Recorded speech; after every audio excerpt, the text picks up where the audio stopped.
जय हिंद साथियों।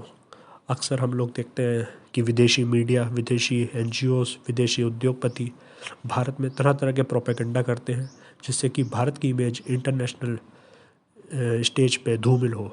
उसी में एक नया वाकया सामने आया है जिसमें 8 मार्च को अमेरिकी अखबार न्यूयॉर्क टाइम्स, जिसका नाम आप सब ने सुना होगा, ने 2 आर्टिकल छापे हैं। जिसमें से पहले आर्टिकल का शीर्षक है Modi's final assault on India's press freedom has begin, मतलब भारतीय प्रेस की आज़ादी पर मोदी जी का फाइनल प्रहार। और जबकि दूसरा आर्टिकल का सबने टाइटल है India is arming villagers in one of the earth's most militarized places, यानी इसमें कश्मीर की बात की जा रही है कि कश्मीर में किस तरह भारत ग्रामीणों को हथियार दे रहा है। आइए इन दोनों आर्टिकल की तह में जाते हैं और ये भी जानने की कोशिश करते हैं कि इसमें कितनी सत्यता है। दोनों ही आर्टिकल्स को भारत में रहने वाले पत्रकारों ने लिखा है, जिसमें से अनुराधा भसीन ने पहला आर्टिकल लिखा है। अनुराधा भसीन कश्मीर से प्रकाशित होने वाले कश्मीरी टाइम्स की एडिटर है और इनके पिता वेद भसीन ने इस समाचार पत्र की स्थापना की थी।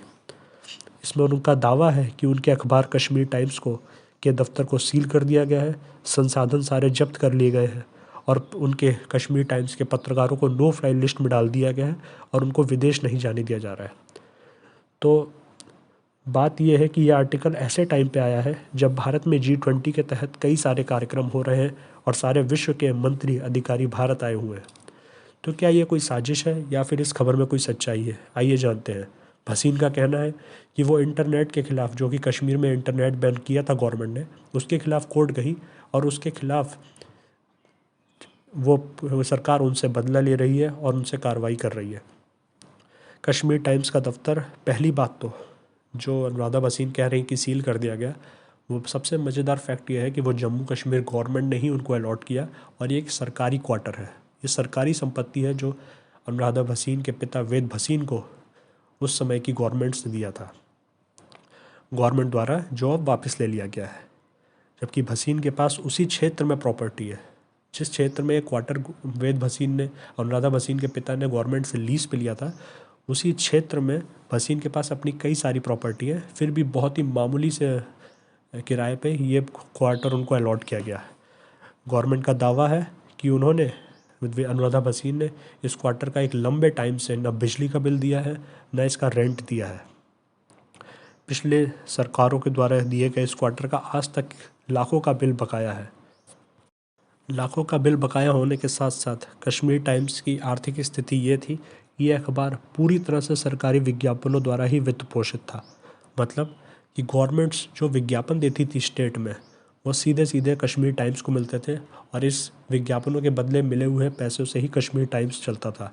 आम लोग बहुत कम इस अखबार को पढ़ते थे और जाहिर सी बात है कि बीजेपी गवर्नमेंट आने के बाद इस तरह के विज्ञापनों को देना बंद कर दिया गया। भसीन का कहना है कि ये सब गवर्नमेंट ने उनको बर्बाद करने के लिए, संसाधन उनके समाप्त करने के लिए किया। तो मुझे इसमें कोई कमी नहीं, गलती नहीं लगती, क्योंकि ये गवर्नमेंट का पूरी तरह से राइट है कि वो किस अखबार को विज्ञापन देते हैं या नहीं देते हैं। और जहाँ तक बात रही क्वार्टर छीनने की, तो वो भी मुझे गवर्नमेंट का ही हक, राइट लगता है कि वो कब किस समय किसी से कोई प्रॉपर्टी वापस ले लें। और ख़ास तौर पर जब आपने कई सालों से उसका लाखों में बिल बकाया हो, तो मुझे इसमें कोई बुराई नहीं लगती कि उन्होंने आपसे इस क्वार्टर्स को वापस ले लिया। भसीन का कहना है कि उनके अखबार के पत्रकारों को नो फ्लाई लिस्ट में डाल दिया। तो मैडम अनुराधा भसीन खुद कैसे यूएस पहुंच गई, ये चर्चा का विषय है। क्या सिर्फ गवर्नमेंट ने नीचे के पत्रकारों को ही नो फ्लाई लिस्ट में डाला, उनकी सबसे मेन मालकिन को नहीं डाला? और अगर डाला तो ये कैसे यूएस पहुंच गई? एक्चुअल में कश्मीर के अधिकतर अखबार जो है वो वहाँ के लोकल संवाददाताओं के माध्यम से नहीं, दिल्ली में और यूएस में और फॉरेन वेस्ट में बैठे हुए इनके प्रोपेगेंडिस्ट के माध्यम से चलता है। और सबसे बड़ी बात, पिछले 5 सालों में इन्हीं कश्मीरी टाइम्स को जब बराबर सरकारी विज्ञापन मिलते थे, तो अनुराधा भसीन के अखबार ने कभी भी मोदी गवर्नमेंट की आलोचना नहीं की। और अब जब पैसा मिलना बंद हो गया है, तो इनकी प्रेस की फ्रीडम पर हाय तौबा शुरू हो गई है। अनुराधा भसीन के पिता वेद भसीन मुफ्ती मोहम्मद के बहुत ही करीबी मित्र थे। और खबर ये भी है कि खबर ये भी है कि अखबार ने अपने कर्मचारियों का पीएफ का पैसा खा लिया, जिसके सुनने में आ रहा है कि अब कोर्ट में केस चल रहे हैं। आगे अब आप खुद अंदाज़ा लगाइए, आप समझदार हैं। अब दूसरा आर्टिकल है जिसमें कहा गया है कि सरकार आम कश्मीरी के हाथ में बंदूकें दे रही है। आप समय समय पर सुनते हैं कि आतंकवादियों ने कश्मीरी पंडितों का नाम ले लेकर उनकी हत्याएं की। हाल ही में ऐसे बहुत सारे चर्चित प्रकरण सुनने में आए। ये टारगेटेड किलिंग्स लगभग 40-60 से बदस्तूर जारी है और ये बहुत ही दुख की बात है। अब आते हैं कि क्या वाकई में गवर्नमेंट ग्रामीणों को बंदूकें बांट रही है। तो ये बात सही है कि गवर्नमेंट ग्रामीणों को बंदूकें दे रही है, लेकिन इससे भी ज़्यादा ताज्जुब की बात यह है कि ये पॉलिसी लेट नरसिम्हा राव के टाइम पे शुरू हुई। जी हाँ, कांग्रेस के प्राइम मिनिस्टर थे नरसिम्हा राव। उन्होंने 1995 में वीडीसी विलेज डिफेंस कमेटी का शुरुआत की, जिसके माध्यम से ग्रामीणों को पहले ट्रेनिंग दी जाती थी और सेल्फ आत्मरक्षा में आतंकवादियों से लड़ने के लिए हथियार प्रोवाइड किए जाते थे। वीडीसी के नियम में कभी भी कहीं भी ये नहीं लिखा है कि इसमें किसी खास रिलीजन को देना है। इसमें हिंदू मुस्लिम सबको हथियार दिए गए, ट्रेनिंग दी गई।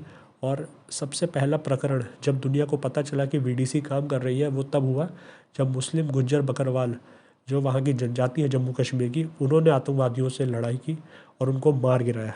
तब सबको पता चला कि ऐसी कोई कमेटी काम कर रही है, और जिससे जाहिर सी तौर पे पता चलता है कि इसमें मुस्लिमों को भी हथियार दिए गए।